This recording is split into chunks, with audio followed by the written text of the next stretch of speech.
Yo la team, j'espère que vous allez bien, que vous avez passé un excellent week-end. On se retrouve ce soir pour une nouvelle vidéo de pronostic sportif avec au programme de demain deux matchs simples car sur l'espace communauté, c'est vous qui l'avez demandé, vous voulez clairement des pronostics simples et longueur de vidéo ne vous dérange pas. En tout cas, il y a pas mal de petits sondages sur l'espace communauté pour que la chaîne vous ressemble à 100% pour la reprise 2020-2021.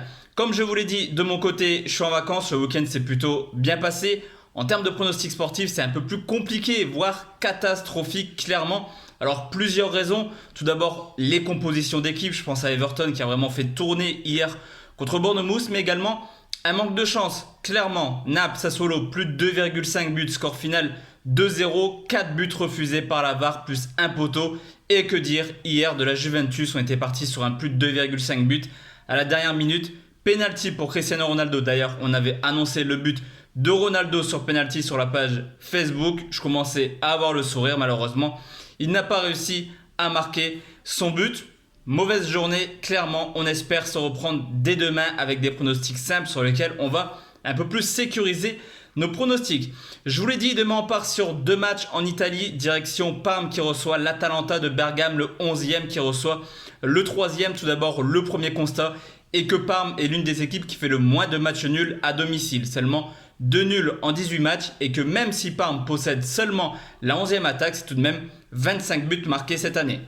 À côté de ça, forcément, on ne présente plus l'Atalanta de Bergame, meilleure équipe hors de leur base, 37 points pris en 18 rencontres, 45 buts marqués. Et là aussi, même si l'Atalanta est seulement la deuxième défense de Serie A à l'extérieur, c'est tout de même 21 buts encaissés, plus d'un but par match encaissé hors de leur base. Au niveau de l'état de forme, la donne est simple pour Parme depuis la reprise. 11 rencontres, 11 fois les deux équipes ont marqué. D'ailleurs, quand Parme encaisse, c'est pas seulement un but, 21 buts encaissés sur les 11 derniers matchs.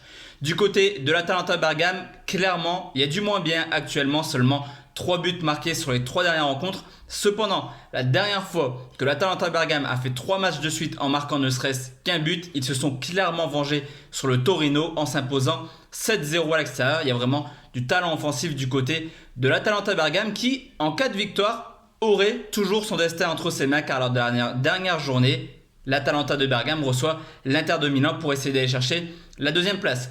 Lors du match aller, l'Atalanta s'était imposé facilement sur le score de 5-0 et on remarque également que l'Atalanta est tout simplement l'équipe la plus prolifique cette année, même s'il marque moins en ce moment. Je les vois vraiment faire un festival de buts offensifs demain, plus de 3,5 buts, c'est coté à 1,80.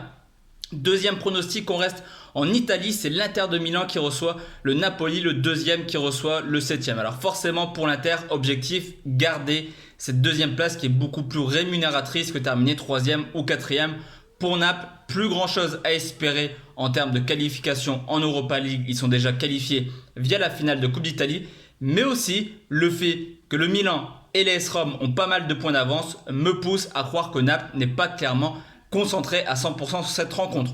Surtout que l'Inter fait une excellente saison à domicile, 10 victoires, 6 nuls pour seulement 2 défaites. Une équipe qui tourne à une moyenne de 2 buts par match à domicile. Au contraire de Naples qui, même s'ils ont fait des bons résultats à l'extérieur cette année, seulement 8 victoires en 18 rencontres et des défaites chez les gros cette année. À la Juve, à l'Atalanta, à la Lazio mais également à l'AS Rome. Au niveau de l'état de forme, je l'ai dit dernièrement, c'est vrai que je trouve que l'Inter n'est pas aussi flamboyant qu'en début de saison. Cependant, les résultats sont là. Une seule défaite sur les 11 derniers matchs avec un Lukaku qui ne cesse de marquer des buts. Déjà 23 buts pour le Belge. Au contraire du Napoli qui certes, depuis l'arrivée de Gattuso, il y a du mieux. Mais actuellement, on les sent un petit peu fatigués. 2 victoires à l'arraché contre Sassuolo et Udinese. 2 nuls pour une défaite sur les 5 dernières rencontres. Très compliqué de trouver un favori dans ces matchs. Pourquoi? Car cette année, 3 confrontations entre les deux équipes.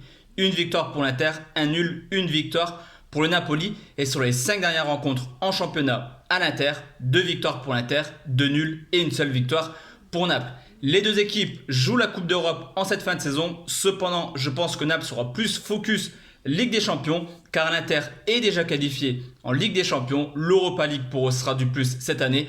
Au contraire de Naples qui réalise une saison assez moyenne, certes victoire en Coupe d'Italie, mais faire un beau parcours en Ligue des Champions, ça n'a clairement Pas de prix. Sur ce match, je sécurise et je vais partir sur une victoire de l'Inter de Milan, remboursé tout de même. 6 matchs nuls, c'est coté à 1,54. Donc voici la team, mes 2 pronostics pour demain. On se retrouve demain soir pour une nouvelle vidéo de pronostics sportifs. D'ici là, portez-vous bien. Excellente soirée la team et à demain. Ciao, ciao.